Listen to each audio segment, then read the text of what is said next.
सुहाग रात की खामोशी को एक जंगली भालू ने चीर दिया, जो हवेली में घुसकर दुल्हन पर हमला करने वाला था। उस जानवर की खूनख्वार आंखों ने माहनूर के पवित्र अस्तित्व को निशाना बनाने की घिनौनी कोशिश की।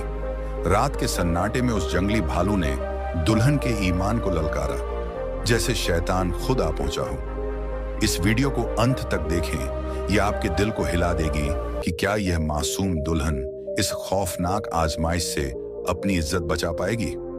जानिए आज की इस वीडियो में। यह बहुत पुराने जमाने की बात है।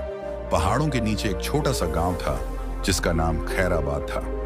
यह गांव अपनी सादगी और शांतिपूर्ण जिंदगी के लिए मशहूर था, लेकिन इस शांति के पीछे एक राज छिपा था। जंगल का एक बदमाश भालू, जिसे गांव वाले काला बुद्धू कहते थे। यह भालू बरसों से गांव वालों के लिए डर का प्रतीक था, क्योंकि वह रात के अंधेरे में घरों के पास आता और लोगों को डराता था। गांव वालों ने उसे भगाने की कई कोशिशें की, लेकिन कुछ न हो सका। इसी गांव में माहनूर नाम की एक लड़की रहती थी। उसकी खूबसूरती और हिम्मत की कहानियां हर घर में सुनाई जाती थी। माहनूर की आंखों में एक अजीब सी चमक थी और उसका दिल हमेशा दूसरों की मदद के लिए बेकरार रहता था। उसकी शादी गांव के सबसे नेक दिल लड़के जैन से तय हुई। जैन एक मेहनती और ईमानदार लड़का था, जो अपने खानदान की पुरानी हवेली की देखभाल करता था। यह हवेली गांव से कुछ दूर जंगल के किनारे थी और बरसों से खाली पड़ी थी। शादी का दिन आया तो खैराबाद रंग बिरंगी रोशनी से जगमगा उठा। माहनूर दुल्हन के रूप में ऐसी लग रही थी जैसे आसमान से कोई परी उतर आई हो। उसके लाल रंग के जोड़े पर चांदी की कढ़ाई चमक रही थी और उसकी मुस्कुराहट इतनी प्यारी थी कि कोई भी उसे देखे बिना न रह पाता। गांव की औरतें उसे देखकर दुआएं मांग रही थीं। जैन अपनी दुल्हन को देखकर इतना खुश था कि जैसे उसके दिल की हर ख्वाहिश पूरी हो गई हो। शादी की रस्में पूरी होने के बाद जैन ने माहनूर को हवेली में सुहाग रात बिताने के लिए ले जाने का फैसला किया। गांव वालों ने उसे मना किया कि हवेली जंगल के पास है और वहां काला बुद्धू का खतरा भी है, लेकिन जैन ने हंसते हुए कहा, हम दोनों मिलकर किसी भी खतरे से निपट लेंगे। रात गहरी हुई तो जैन और माहनूर हवेली पहुंचे। हवेली का आंगन पुराने पेड़ों से घिरा था और इसकी दीवारें समय के साथ जगह जगह टूट फूट का शिकार थीं। अंदर कमरे को फूलों और दियों से सजाया गया था, लेकिन माहनूर को एक अजीब सी बेचैनी महसूस हो रही थी। उसने जैन से कहा, यह जगह कितनी शांत है, लेकिन मुझे लगता है कोई हमें देख रहा है। जैन ने उसे तसल्ली दी और कहा, यह तुम्हारा वहम है, मैं बाहर से पानी लाता हूं, तुम आराम करो। जैन के बाहर जाते ही हवेली में एक अजीब सी आहट सुनाई दी। माहनूर ने ध्यान से सुना तो बाहर से पत्तों की सरसराहट और भारी कदमों की आवाज आई।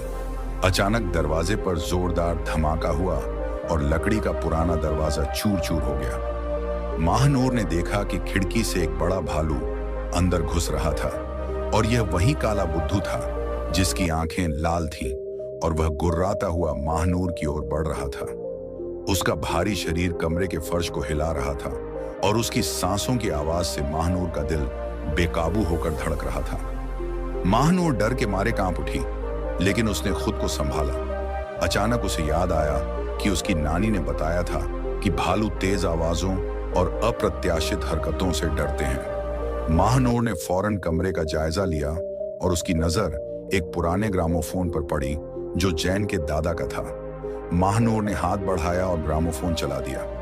पुरानी धुन की तेज आवाज कमरे में गूंज उठी और भालू चौंक कर एक कदम पीछे हट गया, लेकिन वह अभी भी गुर्राता हुआ था और उसकी नजरें माहनूर पर जमी थीं। माहनूर ने देखा कि कमरे में एक बड़ी सी चादर पड़ी है जो उसे शादी के मौके पर तोहफे में दी गई थी।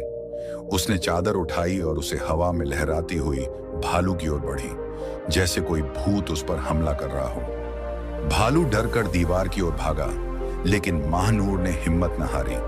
उसने चादर को भालू के सिर पर फेंक दिया और वह उसे उतारने की कोशिश में उलझ गया। माहनूर ने मौका देखकर कमरे से बाहर भागने की कोशिश की, लेकिन भालू ने चादर फाड़ दी और उसका पीछा किया।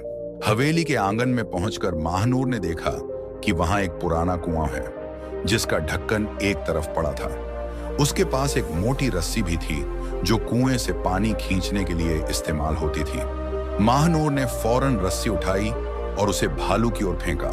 रस्सी भालू के पंजों में उलझ गई और वह जोर से गिर पड़ा। महानूर ने तेजी से कुएं का भारी ढक्कन उठाया और उसे भालू के ऊपर गिरा दिया।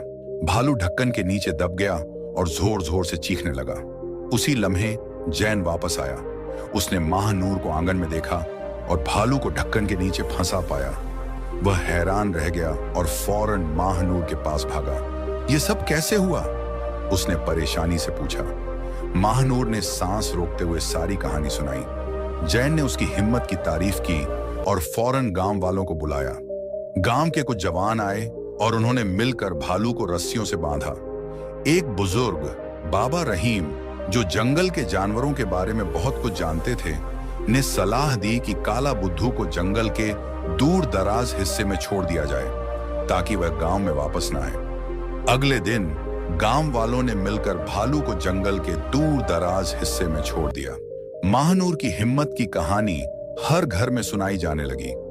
गांव की औरतें उसे शेरनी दुल्हन कहने लगीं। महानूर और जैन ने फैसला किया कि वे इस हवेली को सिर्फ अपने लिए नहीं बल्कि पूरे गांव के लिए एक सुरक्षित जगह बनाएंगे। उन्होंने हवेली की मरम्मत की और वहां एक छोटा सा मदरसा खोला जहां लड़कियों को न सिर्फ तालीम दी जाती थी बल्कि आत्मरक्षा के तरीके भी सिखाए जाते थे। महानूर की यह कहानी खैराबाद के हर दिल में बस गई।